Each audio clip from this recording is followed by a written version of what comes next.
तो आज हम चैप्टर पढ़ेंगे मनी, चैप्टर 5। ठीक है, मनी, मनी का मतलब होता है पैसा। ठीक है ना, पैसा जो कि हम सबको चाहिए। ठीक है ना, हम सबको जरूरत है मनी की। ठीक है ना, जिसके पीछे सब भाग रहे हैं उसे क्या कहते हैं? मनी। ठीक है ना, पैसा। ठीक है, मनी में सबसे पहला टॉपिक जो आता है वो आता है बार्टर सिस्टम। ठीक है, बार्टर सिस्टम का मतलब क्या होता है? बार्टर सिस्टम का मतलब ये होता है कि कमोडिटी टू कमोडिटी का एक्सचेंज होना। ठीक है, मतलब गुड्स एंड सर्विसेज देना और उसके बदले में गुड्स एंड सर्विसेज लेना। ठीक है, क्लियर? तो क्या बोलता है बार्टर सिस्टम में? It is a type economy in which there direct exchange of goods and services without involvement of money. मतलब डायरेक्ट एक्सचेंज होता है गुड्स एंड सर्विसेज का बिना मनी के इन्वॉल्वमेंट में। मतलब इसमें कोई भी मनी का इन्वॉल्वमेंट नहीं होता है, उसे कहते हैं हम बार्टर सिस्टम। जैसे मुझे कोई चीज चाहिए, मेरे पास एप्पल है। ओके, ठीक है, मेरे पास एप्पल है और मुझे एप्पल के बदले में क्लोथ्स चाहिए।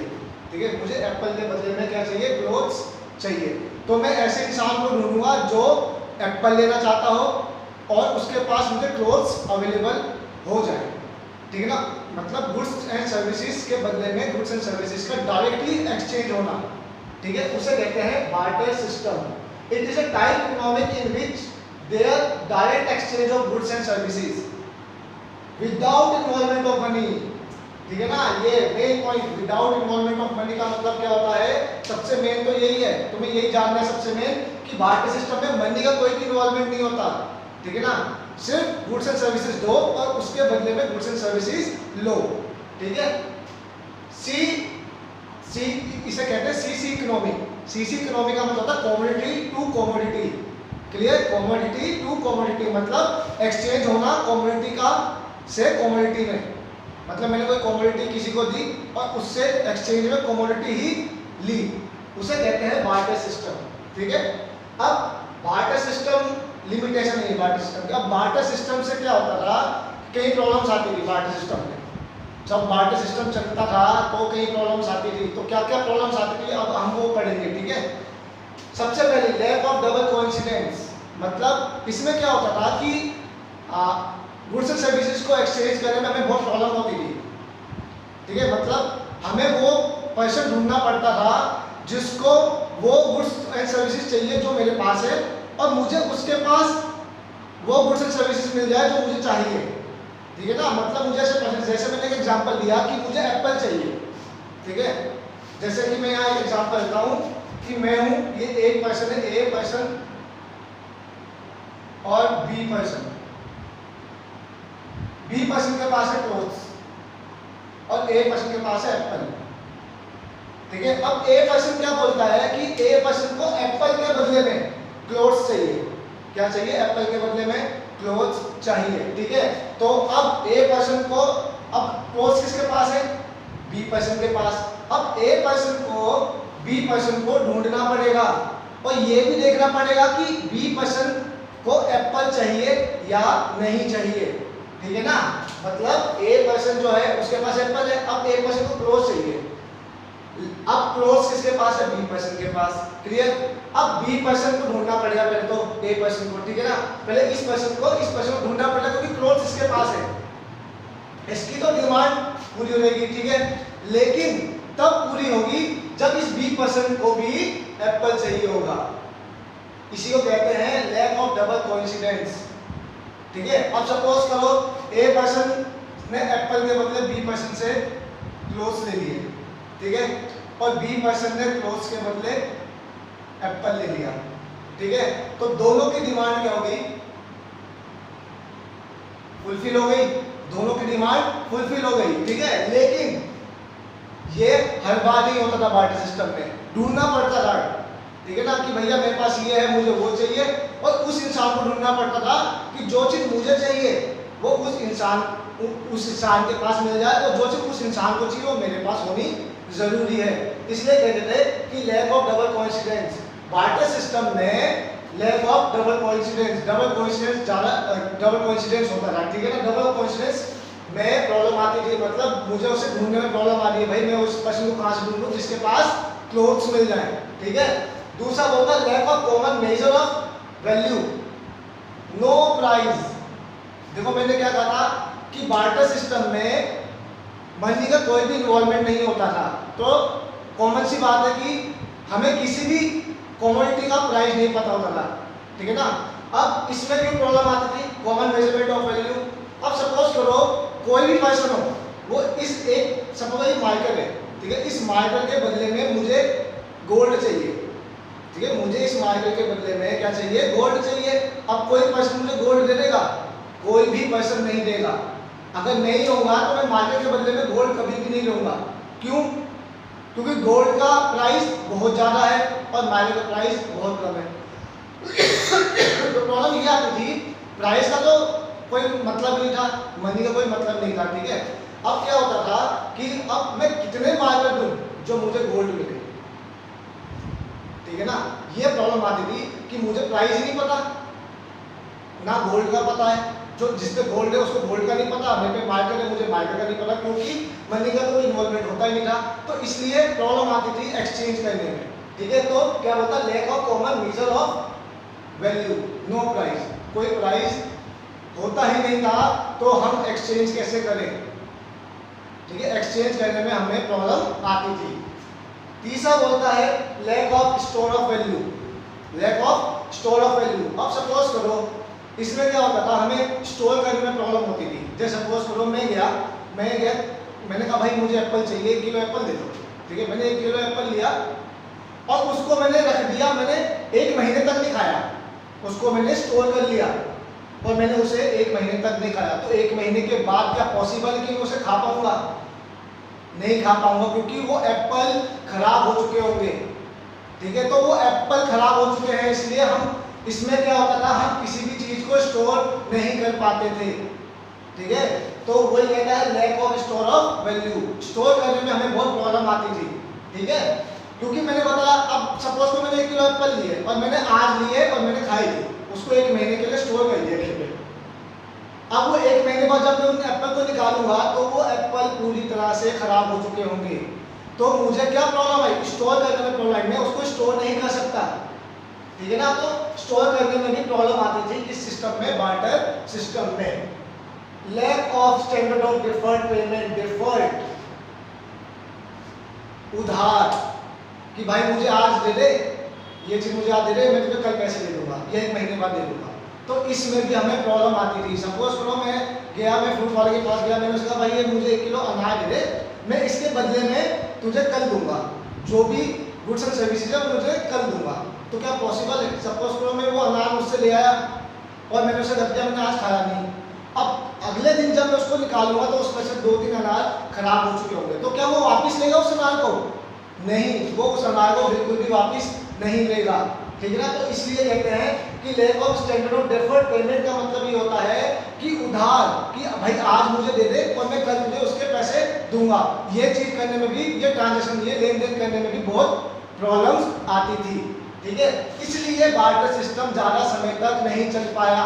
अब जब हमें लगा कि बार्टर सिस्टम में इतनी प्रॉब्लम्स आ रही हैं, ठीक है, तो मैंने क्या किया, बार्टर सिस्टम, फिर मैंने मनी में आया, फिर मैंने मनी निकाली।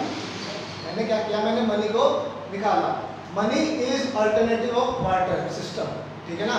ये इसका बिल्कुल उल्टा अल्टरनेटिव है, क्लियर। मतलब ये जो कमियां थी इसमें, किसमें, बार्टर सिस्टम में, इन कमियों को मनी ने अपनी ताकत बना लिया, ठीक है। इन कमियों को मनी ने क्या किया, अपनी ताकत बना ली। अब कैसे बनाया, देखो मनी क्या होता है, पैसा, मैंने बताया, जिसके पीछे सब भागते हैं आज की डेट में, ठीक है, मैं भी भागता हूँ, सब भागते हैं, ठीक है। Money is anything which is generally accepted as a medium of exchange, measure of value, value means price, ठीक है। स्टोर ऑफ वैल्यू मीन्स मैं मनी को कई समय तक रख सकता हूँ। जैसे मैंने बैंक अकाउंट खुलवा लिया, मैं बैंक में पैसा पड़ा है, खराब तो नहीं होगा ना पैसा, ठीक है। तो मेजर करता है वैल्यू को, मतलब कोई भी चीज हम एक्सचेंज कर सकते हैं, ठीक है ना। और मेजर करता है वैल्यू को, और दूसरी चीज स्टोर भी कर सकते हैं इसमें मनी को, ठीक है। Means of standard deferred payment, इसमें हम ये भी कर सकते हैं, जैसे मैं किसी दुकान में गया, मैंने कहा भाई मुझे शर्ट दे दी, पसंद आई, मुझे एक शर्ट पसंद आई, तो मैंने वो शर्ट परचेज की, तो मैंने उससे कहा भाई मैं इसके पैसे कल दूंगा या 1 महीने बाद दूंगा। तो वो पॉसिबल है किस केस में, मनी के केस में, लेकिन बार्टर सिस्टम के केस में पॉसिबल नहीं है, ठीक है। तो standard of deferred payment, money is anything which law says money, ठीक है। मनी इज एनीथिंग, मनी से हम कुछ भी कर सकते हैं, इसलिए लॉ ने क्या किया कहा है, इसका नाम, इसको क्या नाम दिया है, मनी नाम दिया है, ठीक है, ठीक है। चलो जी, मनी का मतलब ये है, मनी इज एनीथिंग, कुछ भी है मनी, हम कुछ भी कर सकते हैं मनी से, which is generally accepted as medium of exchange, वो मीडियम ऑफ एक्सचेंज करने में जनरली क्या होता है, एक्सेप्ट किया जाता है, ठीक है ना। मतलब मैं गया किसी दुकान में, मैंने पेन खरीदा और मैंने उसको पैसा दे दिया उसके बदले में, बस वहीं पे लेन देन खत्म, ठीक है। अब मुझे ढूंढना नहीं पड़ा कि भैया मेरे पास पेन है और मुझे पेन के बदले में कुछ और गुड्स एंड सर्विसेज चाहिए, तो मैं उस इंसान को ढूंढूंगा नहीं। मनी का मतलब क्या है, डायरेक्ट ट्रांजेक्शन, डायरेक्टली मैं गया दुकान में, गया किसी भी शोरूम में गया, मुझे कोई चीज़ पसंद आई, मैंने उससे ली और उसको उसके बदले में क्या दिया, पैसा दिया, मनी दिया, उसको कहते हैं मनी, ठीक है। अब मनी ने बार्टर सिस्टम की कमियों को अपनी ताकत कैसे बनाया, अब देखो फंक्शंस ऑफ मनी। पहला, मीडियम ऑफ एक्सचेंज, मैंने बताया कि इसमें हमें एक्सचेंज करने में कोई प्रॉब्लम नहीं होती मनी में, मनी के केस में, ठीक है ना। भाई मैं गया, मैंने तुम्हें अभी एग्जांपल दिया, मैं गया शोरूम में, मुझे शर्ट पसंद आई, मैंने कहा भाई कितने की, उसने कहा भाई 299 या 599, जो भी उसका प्राइस उसने बोला, ठीक है। मैंने क्या किया, मुझे पसंद आई, मैंने उसे परचेज किया, उसके बदले में मैंने उसे पैसा दे दिया। तो अब इस चीज़ में कोई आई प्रॉब्लम, कोई प्रॉब्लम नहीं आई, सीधा मैं गया, मैंने, मुझे जो चीज़ पसंद थी मैंने ली और उसके बदले में पैसा दे दिया, तो उसे कहते हैं मीडियम ऑफ एक्सचेंज, ठीक है ना। तो मेरी किसकी, एक ये डबल कोइंसिडेंस की प्रॉब्लम दूर होगी मनी से, ठीक है ना, मुझे ढूंढना नहीं पड़ा, ठीक है। दूसरा होता है मेजर ऑफ वैल्यू, मनी है भाई, हर चीज़ का प्राइस होगा, ये मार्केट है 20 रुपीज़ का मार्केट है, तो इसका प्राइस है, ठीक है।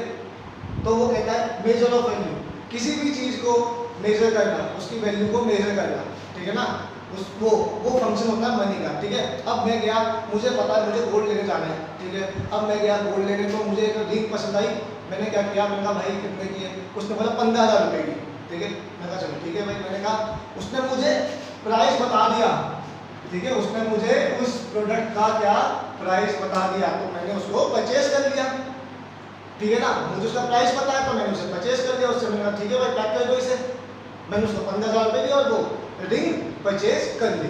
तो इससे ये प्रॉब्लम भी इसकी दूर हुई, ठीक है। इसमें क्या होता था, हमें पता ही नहीं था किसका प्रोडक्ट, किस प्रोडक्ट का प्राइस क्या है, तो हम एक्सचेंज नहीं कर पाते थे, प्रोडक्ट से प्रोडक्ट को एक्सचेंज नहीं कर पाते थे। लेकिन यहाँ मुझे प्रोडक्ट से मुझे प्रोडक्ट टू प्रोडक्ट एक्सचेंज करना ही नहीं, मेरे पास पैसा है, जो चीज़ मुझे पसंद है, प्राइस बताया मैंने, मुझे पसंद आया मैंने दे लिया, ठीक है। तो ये प्रॉब्लम इसकी दूर हो गई, ठीक है। उसके बाद बोलता है वो स्टोर ऑफ वैल्यू, मतलब आज की डेट में देखो सबका बैंक अकाउंट होगा, मेरा भी है, तुम्हारा भी, सबका बैंक अकाउंट होगा, ठीक है। तो अब बैंक में हमारा पैसा जमा है, स्टोर है, ठीक है। अब वो खराब तो नहीं हो रहा ना, उसमें कोई जंग भी नहीं लगेगा, ठीक है ना। तो इसमें हमें ये फैसिलिटी भी होती है मनी में कि हम किसी भी चीज़ को स्टोर कर सकते हैं। मैंने गोल्ड खरीद लिया, उसको स्टोर कर लिया, खराब होगा गोल्ड, कभी भी खराब नहीं होगा, ठीक है ना। तो इसमें हम मनी में हम किसी भी चीज़ को स्टोर कर सकते हैं, तो इससे हमें इसकी प्रॉब्लम दूर हुई। कौन सी प्रॉब्लम दूर हुई, ये वाली प्रॉब्लम भी दूर होगी, ठीक है। उसके बाद वो बोलता है स्टैंडर्ड ऑफ डेफर्ड पेमेंट।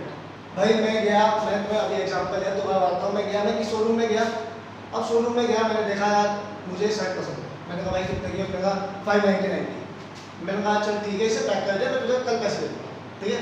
क्योंकि आज की डेट में जितने भी बिजनेस चल रहे हैं सब में डेफर्ड पेमेंट है, ठीक है। आप किसी दुकान में भी जाते हो, आप दुकान गया, आपने कहा भाई राशन लेना है, आप गए दुकान में, आपने कहा भैया ये पैक कर दो, राशन पैक कर दो मेरे 1 महीने का पूरा।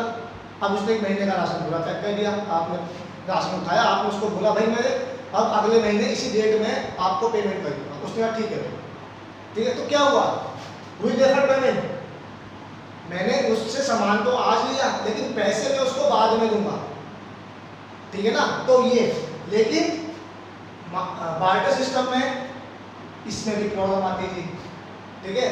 तो अब खुद देख लो, इन सब चीज़ों का ये जो कमियां थी इन सब चीज़ों से क्या इनकी कमियों को मनी ने अपनी ताकत में बदल दिया, ठीक है ना। तो इसे कहते हैं फंक्शन ऑफ मनी, ठीक है। तो ये था बार्टर सिस्टम, ठीक है, और ये था मनी, ठीक है। उसके बाद मनी सप्लाई, सॉरी एक चीज बताना भूल गया मैं, लैक ऑफ डिविजिबिलिटी। डिविजिबिलिटी का मतलब था डिवाइड करना। भाई मुझे मैं आप किसी भी चीज को डिवाइड कर सकते हो इसमें, जैसे आप अपनी बाइक को डिवाइड करके दे सकते हो, नहीं कर सकते ना। जैसे कोई भी आया आपके पास, आप आओ बोला भाई तुम्हारी बाइक का अगर पिछला टायर मुझे पसंद आ रहा तो आप इसके बदले में ये ले लो, तो आप क्या उसका पिछला टायर निकाल के दे दोगे, तोड़ के दे दोगे? नहीं ना, पॉसिबल। आपके पास घोड़ा, आप घोड़े को काट के दे दोगे? नहीं डिवाइड कर सकते ना। तो कई चीज़ें ऐसी होती थी बार्टर सिस्टम में कि हम उसको डिवाइड करके नहीं दे सकते थे, तो उसे कहते थे लैक ऑफ डिविजिबिलिटी, ठीक है, कि हम उसे डिवाइड नहीं कर सकते तो हम दे नहीं सकते। तो इसमें प्रॉब्लम आती थी एक्सचेंज करने में, ठीक है। चलो ये हो गया हमारा बार्टर सिस्टम और ये हो गया money, clear.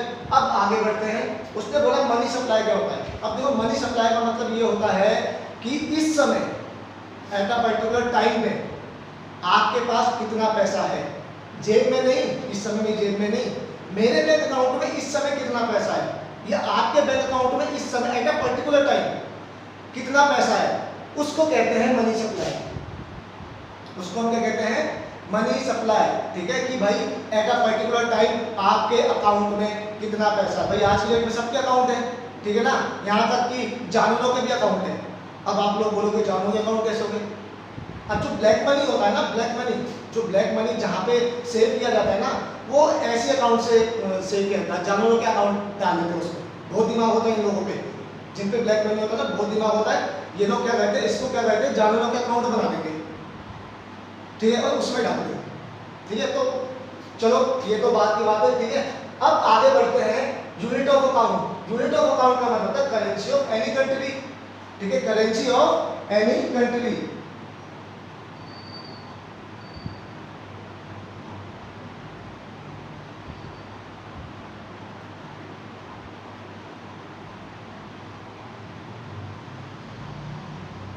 Currency of any country. Currency of any country का मतलब कि हमारी कंट्री की करेंसी क्या है। जैसे हम इंडिया में हैं तो हमारी कंट्री की करेंसी क्या है, इन रुपीज। रुपीज में ना, जैसे फॉरेन में डॉलर चलता है तो वो उस कंट्री की करेंसी है, तो उसको कहते हैं हम यूनिट ऑफ अकाउंट, ठीक है। यूनिट ऑफ अकाउंट मतलब करेंसी ऑफ एनी कंट्री, ठीक है। तो ये था हमारा चैप्टर मनी, ठीक है।